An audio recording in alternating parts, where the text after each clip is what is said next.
When I went to split the deck, this is what came out. Arwello is a Somali goddess.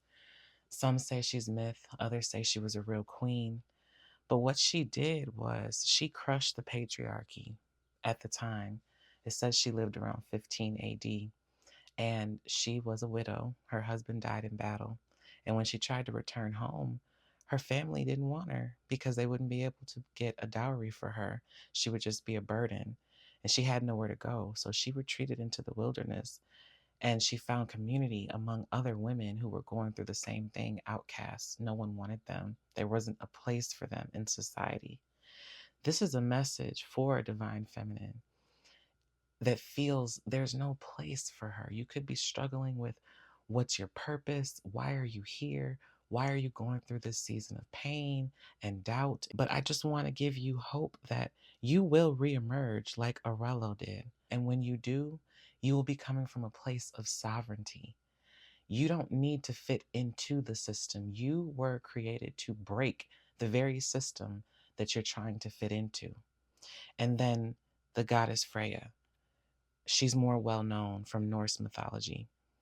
And she's here today to remind us that our power comes from our pleasure, comes from joy. That is an unlimited resource of power.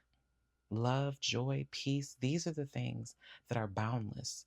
These are the things that no matter what is happening in your life, your perspective can invoke these resonances. Your perspective can change your frequency despite your outward circumstances. This is where your power is.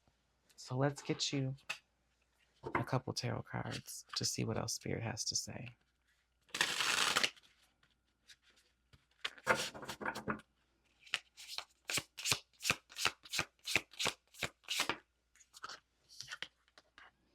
Yeah, the Two of Swords. You need to come to a place of stillness. Oftentimes, the Two of Swords is interpreted as just being indecision, but that's not accurate. Yes, it can be indecision and not knowing which way to go, but it's also a perfect balance. It's stillness. It's two different swords. Usually, it's depicted as a woman being blindfolded, holding two swords close to her chest. Those two swords are two totally different frames of mind, two seemingly contradicting frames of mind.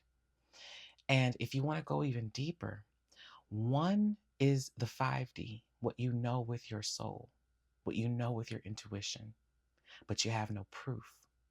The other is the 3D, what you use your senses to make sense of. Oftentimes, especially during times of initiation, those two realities appear to contradict one another because the 3D is still waiting to catch up to the 5D. You've been given the vision, but you don't see it. Can you come to a place of stillness where you can hold both of these realities? This isn't about shaming yourself for not having faith enough to believe that what you saw in the 5D will come into the 3D. This is about extending radical compassion and unconditional love to the parts of you that don't believe, that doubt, that are scared, that fear rejection and abandonment. That is the spiritual place of the Two of Swords that Spirit is asking you to come to today.